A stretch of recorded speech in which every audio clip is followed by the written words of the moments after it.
আসসালামু আলাইকুম এভরিওয়ান, কেমন আছেন সবাই? নিশ্চয়ই ভালো আছেন। লস অ্যান্ড লয়ার্সের আরেকটি নতুন ভিডিওতে আপনাদের সকলকে স্বাগত জানাচ্ছি। সুপ্রিয় দর্শক, এক্সপোর্ট ইম্পোর্ট বিজনেস গাইডলাইন নিয়ে অলরেডি আমার চ্যানেলে সিরিজ ভিডিও আছে এবং সেই ভিডিওগুলোতে কিছু কিছু জায়গায় সমস্যা থাকার কারণে আমি নতুন করে এই ভিডিওটি আপনাদের সামনে উপস্থাপন করছি। সুপ্রিয় দর্শক, চলুন শুরু করা যাক আমাদের আজকের ভিডিও। আমরা আজকে আমাদের এই এক্সপোর্ট ইম্পোর্ট বিজনেস গাইডলাইনের প্রথম পর্বে আলোচনা করব যে এক্সপোর্ট ইম্পোর্ট কি এবং এক্সপোর্ট করতে বা রপ্তানি করতে আপনার কি কি ডকুমেন্টস প্রয়োজন হবে। তো প্রথম চলুন জেনে নেওয়া যাক যে এক্সপোর্ট এবং ইম্পোর্ট কি। এক্সপোর্ট ইম্পোর্ট বিজনেস, বাংলায় যাকে আমরা আমদানি রপ্তানি ব্যবসা বলে থাকি, এটি মূলত একটি আন্তর্জাতিক ব্যবসা। অর্থাৎ আমরা নিজ দেশ থেকে কোনো পণ্য বা সেবা বিশ্বের বিভিন্ন দেশে পাঠিয়ে বৈদেশিক মুদ্রা অর্জনের মাধ্যমে যে ব্যবসা করে থাকি সেটাকে আমরা এক্সপোর্ট বা রপ্তানি ব্যবসা বলে থাকি। অন্যদিকে বিদেশ থেকে দেশের বিভিন্ন ধরনের পণ্য বা সেবার চাহিদা মেটানোর জন্য পণ্য বা সেবা নগদ অর্থের বিনিময়ে ক্রয় করাকেই আমরা ইম্পোর্ট বা আমদানি বলি। আর এইসব পণ্য বা সেবা ক্রয় করে দেশের বাজারে কিছুটা লাভের মাধ্যমে বিক্রি করে যে ব্যবসা পরিচালনা করে থাকি সেটাই হচ্ছে ইম্পোর্ট বা আমদানি ব্যবসা। সো প্রিয় দর্শক, চলুন জেনে নেওয়া যাক এক্সপোর্ট বা রপ্তানি করতে কী কী ডকুমেন্টস প্রয়োজন হয়। আমরা আগামী পর্বে আলোচনা করব যে ইম্পোর্ট বা আমদানি করতে আপনার কী কী ডকুমেন্টস প্রয়োজন হবে। এক্সপোর্ট বা রপ্তানি ব্যবসার জন্য ডকুমেন্টসের তালিকা এবং ইস্যুইং অথরিটি বা প্রদানকারীর নাম। সো প্রথম ডকুমেন্টস যেটা আপনার প্রয়োজন হবে সেটা হচ্ছে ট্রেড লাইসেন্স। এক্সপোর্ট ইম্পোর্ট এই দুই ক্ষেত্রেই আপনার এই ট্রেড লাইসেন্স প্রয়োজন হবে এবং এই ট্রেড লাইসেন্সটি আপনি কোথা থেকে পাবেন?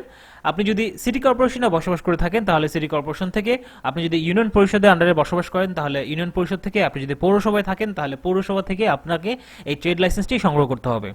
আর একটা ট্রেড লাইসেন্স করতে কি পরিমাণ খরচ হয়? একটা ট্রেড লাইসেন্স করতে আপনার হচ্ছে খুব বেশি না, বড়জোর 6 থেকে 15,000, ডিপেন্ড করবে আপনি কোন জায়গা থেকে ট্রেড লাইসেন্সটি করছেন এবং আপনার কয়টা বিজনেস আপনি সেই ট্রেড লাইসেন্সে অন্তর্ভুক্ত করবেন, সেই বিষয়গুলো কিন্তু ম্যাটার করে যে ট্রেড লাইসেন্সটি করার ক্ষেত্রে। সো আপনার অবশ্যই ট্রেড লাইসেন্স প্রয়োজন হবে এবং এই ট্রেড লাইসেন্স করার জন্য আপনার খুব বেশি আসলে ডকুমেন্টসের এখানে প্রয়োজন নেই। আপনি অ্যাপ্লিকেশন ফর্ম এবং হচ্ছে আপনার ট্রেড লাইসেন্সে আপনার ব্যবসাটি যেখানে পরিচালনা করবেন সেখানকার একটা রেন্ডিট, আপনার ছবি এবং ফর্ম, এগুলো দিয়ে আপনি আপনার ট্রেড লাইসেন্সটি করতে পারবেন এবং এক্ষেত্রে আপনার খরচ 6 থেকে 15,000 টাকার মধ্যে পড়বে। এটা ডিপেন্ড করবে আপনি কোথায় ট্রেড লাইসেন্সটি করছেন তার উপরে। তো একটা বিষয় ট্রেড লাইসেন্সের ক্ষেত্রে আমি বলে রাখি, সেটা হচ্ছে এক্সপোর্ট ইম্পোর্ট বিজনেস করতে গেলে আপনাকে অবশ্যই ট্রেড লাইসেন্সে আপনি যে বিজনেসটি করবেন সেই বিজনেসের পাশাপাশি আপনাকে এক্সপোর্ট ইম্পোর্টটি উল্লেখ রাখতে হবে যদি আপনি এই এক্সপোর্ট ইম্পোর্টের লাইসেন্সটি করতে চান।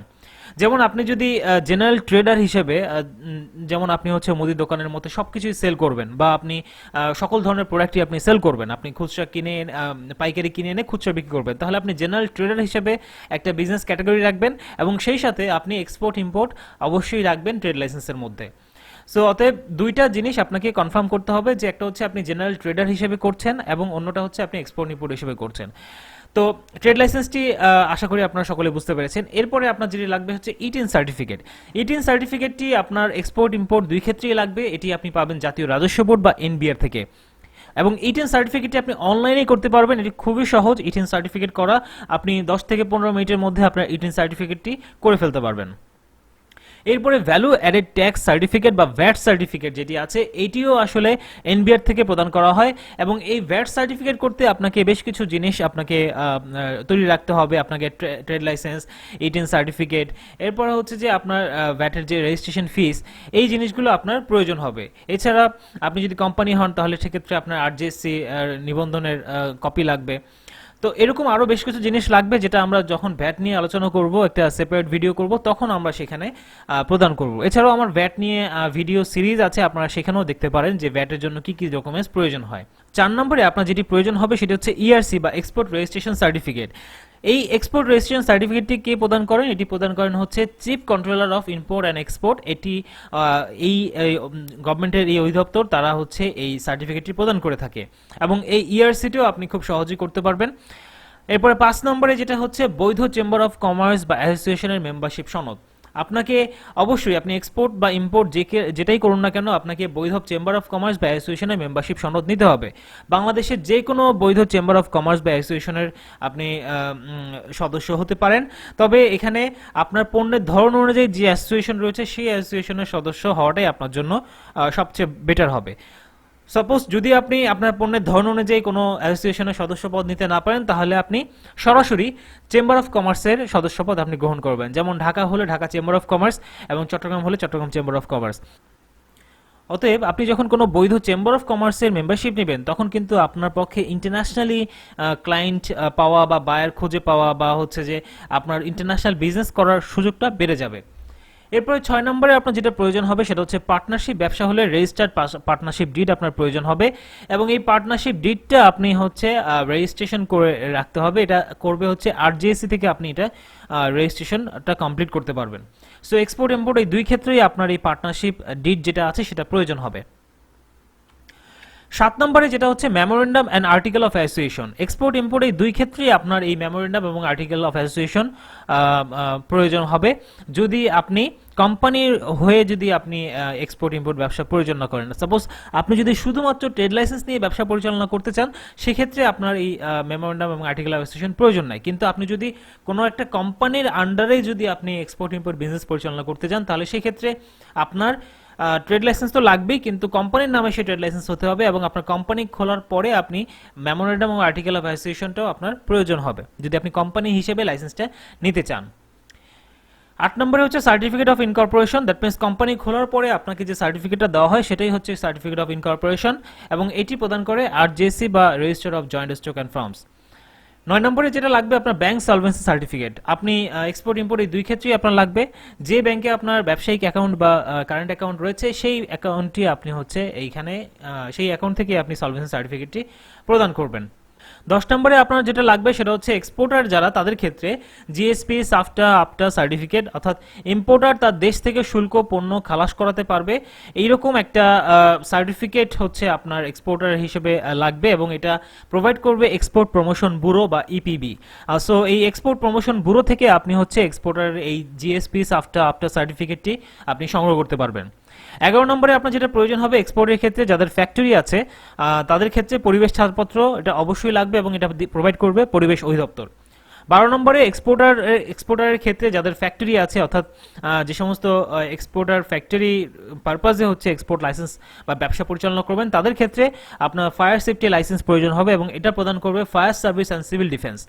13 নম্বরে এক্সপোর্টারের ক্ষেত্রে যাদের ফ্যাক্টরি আছে সেসব এক্সপোর্টারের ক্ষেত্রে আপনার হচ্ছে বয়লার সার্টিফিকেট প্রয়োজন হবে যেখানে বাষ্পীয় ইঞ্জিন পরিচালনা করা হয় এরকম একটা বয়লার সার্টিফিকেট আপনাকে প্রোভাইড করবে office of chief controller of boilers বা বয়লার অধিদপ্তর। 14 নম্বরে আপনার যে ডকুমেন্টসটি প্রয়োজন হবে সার্টিফিকেট অফ অরিজিন অর্থাৎ পণ্য উৎপাদনকারী দেশের স্বীকৃতি। এক্সপোর্টারের ক্ষেত্রে দিতে হবে, ইম্পোর্টের ক্ষেত্রে পাবেন। সার্টিফিকেট অফ অরিজিনটা যেটা হচ্ছে এক্সপোর্টারের ক্ষেত্রে এটা আপনাকে প্রোভাইড করতে হবে। আপনি যেহেতু এক্সপোর্টার আপনার দেশের চেম্বার অফ কমার্স আপনাকে সার্টিফিকেট অফ অরিজিন প্রদান করবে আর এই সার্টিফিকেটটা ইম্পোর্টার হচ্ছে এক্সপোর্টারের কাছ থেকে পাবেন। 15 নম্বরে সার্টিফিকেট অফ অ্যানালাইসিস। পণ্যের বিস্তারিত বিবরণ আপনার যদি আপনি এক্সপোর্টার হয়ে থাকেন সেক্ষেত্রে আপনাকে দিতে হবে এবং এক্সপোর্টারের ক্ষেত্রে দিতে হবে, ইম্পোর্টারের ক্ষেত্রে ইম্পোর্টার এই সার্টিফিকেট অফ অ্যানালাইসিসটি পাবেন এবং এটা কে প্রদান করবে? পণ্য উৎপাদনকারী যিনি আছেন তিনি হচ্ছেন এই সার্টিফিকেট অফ অ্যানালাইসিসটি প্রদান করবেন। 16 নম্বরে আপনার যেটা লাগবে সেটা হচ্ছে বিল অফ এক্সচেঞ্জ। আপনি একজন এক্সপোর্টার হিসেবে আপনার এই পণ্যের বিপরীতে অর্থের আপনি দাবি যেটা বলে দ্যাট মিনস আপনি আপনার পণ্যটি পাঠিয়ে দিলেন, ঠিক আছে। সো এখন আপনার তো পণ্য পাঠাচ্ছেন, এখন আপনার তো পণ্যের বিপরীতে আপনি তো অর্থ আপনি পাবেন, আপনার তো অর্থ পাওনা রয়ে গেল যার কাছে পাঠিয়েছেন তার কাছে। অতএব এই যে আপনার পণ্যের বিপরীতে আপনার অর্থের এই দাবিটা আপনি তুলবেন হচ্ছে বিল অফ এক্সচেঞ্জের মাধ্যমে, যে এই আমার প্রোডাক্ট আমি তোমাকে পাঠালাম, এই হচ্ছে আমার বিল অফ এক্সচেঞ্জ, তুমি আমাকে এত টাকা পরিশোধ করো, এই হচ্ছে আমার বিল, তুমি আমাকে এত টাকা পরিশোধ করো। অতএব এই যে বিল অফ এক্সচেঞ্জটি এটি হচ্ছে এক্সপোর্টার প্রোভাইড করবে, ইম্পোর্টার যিনি ইম্পোর্ট করছেন তাকে প্রোভাইড করা হবে এবং ইম্পোর্টার সেই বিল অফ এক্সচেঞ্জ অনুযায়ী এক্সপোর্টারকে তার টাকাটা পরিশোধ করে দিবে। সো এটাই হচ্ছে বিল অফ এক্সচেঞ্জ। 17 নম্বরে বিল অফ লেডিং। পণ্য জাহাজে উঠানোর যে রসিদ সেটাকে বলা হচ্ছে বিল অফ লেডিং। অর্থাৎ আপনি একজন এক্সপোর্টার হিসেবে আপনার সকল পণ্য আপনি রেডি করে আপনি এখন জাহাজে তুলবেন। সো এই জাহাজে তোলার সময় আপনার এই বিল অফ লেডিংটা জাহাজের যে শিপিং বা ফ্রেট ফরওয়ার্ডিং কোম্পানি আছে তাদেরকে প্রদান করতে হবে। অর্থাৎ এখানে আমরা যেটা বলছি যে এক্সপোর্টার জাহাজে পণ্য ওঠানোর পর শিপিং বা ফ্রেট ফরওয়ার্ডিং কোম্পানির পণ্য গ্রহণের রসিদ স্বরূপ যে ডকুমেন্টসটি দেয় সেটাই হচ্ছে বিল অফ লোডিং।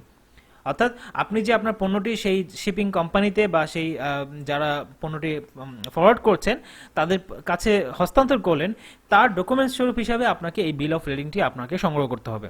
এবং এটা কে প্রোভাইড করবে? শিপিং বা ফ্রেট ফরওয়ার্ডিং যে কোম্পানি আছে তারা পণ্য গ্রহণের রসিদ স্বরূপ এই ডকুমেন্টসটা আপনাকে প্রদান করবে আপনি একজন এক্সপোর্টার হিসেবে। 18 নম্বরে যেটা আছে সেটা হচ্ছে বিল অফ এক্সপোর্ট বা শিপিং বিল, পণ্য রপ্তানির ছাড়পত্র যেটাকে বলা হয়। এক্সপোর্টার পণ্য পাঠানোর জন্য ব্যাংক থেকে প্রাপ্ত ডকুমেন্টস এবং অন্যান্য এক্সপোর্টার ডকুমেন্টস সিএনএফ এজেন্টকে দেওয়ার পর সিএনএফ সেই ডকুমেন্টস কাস্টমসকে দেয় এবং ডকুমেন্টস যাচাই বাছাই করে এন্ট্রি করে কাস্টমস এই রসিদটি দেয়, যাতে এক্সপোর্টার তার রপ্তানিকৃত পণ্যের শুল্ক সুবিধা, ক্যাশ ইনসেন্টিভ, শুল্ক ফেরত ইত্যাদি সুবিধা পায়। এবং এই ডকুমেন্টসটি কে প্রোভাইড করে? কাস্টমস ডকুমেন্টস যাচাই বাছাই করে এন্ট্রি করে এই রসিদটি দেয় হচ্ছে এক্সপোর্টারকে। অর্থাৎ বিল অফ এক্সপোর্ট বা শিপিং বিল এটা হচ্ছে কাস্টমস প্রদান করে এক্সপোর্টারকে। 19 নম্বরে জাতীয় পরিচয়পত্রের কপি, এটা অবশ্যই বাংলাদেশ সরকার থেকে প্রোভাইড করা হয়। 20 নম্বরে লিমিটেড কোম্পানির ক্ষেত্রে আপনার প্রয়োজন হবে name clearance certificate, certificate of incorporation, certificate of commencement of business, memorandum and article of association, এগুলো সবই আরজিএসসি থেকে প্রদান করা হয়। পণ্যের টেকনিক্যাল ডাটাশিট 21 নম্বরে, এটা আপনি এক্সপোর্টারের ক্ষেত্রে আপনার যেহেতু আপনি এক্সপোর্টার আপনার পণ্যের বিস্তারিত বিবরণ আপনি প্রোভাইড করবেন এবং এটা আপনি প্রোভাইড করবেন একজন এক্সপোর্টার হিসেবে, এটাকে আপনি বলা হয় পণ্যের টেকনিক্যাল ডাটাশিট।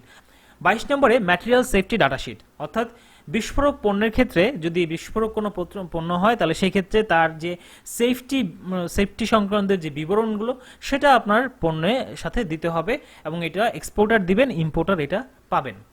23 নম্বরে হচ্ছে এক্সপোর্ট পারমিট, ইএমপি যেটাকে বলা হয়, এটা ব্যাংকের একটি নির্দিষ্ট ফর্ম যে কাগজে তার রপ্তানির সমস্ত বিবরণ থাকবে, এটা ব্যাংক প্রোভাইড করবে এই ইএমপি বা এক্সপোর্ট পারমিট। 24 নম্বরে হচ্ছে ইউটিলাইজেশন পারমিশন, অর্থাৎ বন্ডেড ওয়্যারহাউসে বিশেষ পণ্য ব্যবহারের অনুমতি, এটা প্রদান করবে হচ্ছে কাস্টমস বন্ডেড ডিপার্টমেন্ট। 25 নম্বরে ইউটিলাইজেশন ডিক্লারেশন, এটা বিশেষ পণ্য ব্যবহারের অনুমতি, এটা প্রদান করবে বিজেএমইএ এবং বিকেএমইএ। 26 নম্বরে রয়েছে শতভাগ রপ্তানিমুখী ফ্যাক্টরি ক্ষেত্রে বন্ড লাইসেন্স, অর্থাৎ আপনার ফ্যাক্টরিটা যদি শতভাগ এক্সপোর্ট ওরিয়েন্টেড হয়, আপনি যদি আপনার দেশে যদি কোনো প্রোডাক্ট যদি আপনি দেশের মার্কেটে না ছাড়েন, আপনার সমস্ত প্রোডাক্ট আপনার 100% প্রোডাক্টই হচ্ছে এক্সপোর্ট ওরিয়েন্টেড, সেই ক্ষেত্রে আপনি এই বন্ড লাইসেন্সের জন্য আবেদন করতে পারেন এবং এই বন্ড লাইসেন্স আপনাকে প্রদান করবে হচ্ছে duty examination and drawback office যেটা আছে ডিডো যাকে বলা হয় তারা।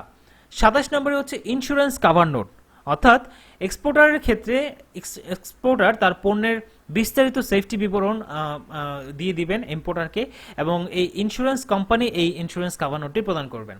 28 নম্বরে রয়েছে প্যাকিং লিস্ট, এটাও আপনারা বুঝতেই পারছেন যে প্যাকিংয়ে আপনি কি কি দিয়েছেন সেই প্যাকিং লিস্ট আপনি এক্সপোর্টার হিসেবে আপনি ইম্পোর্টারকে প্রোভাইড করবেন।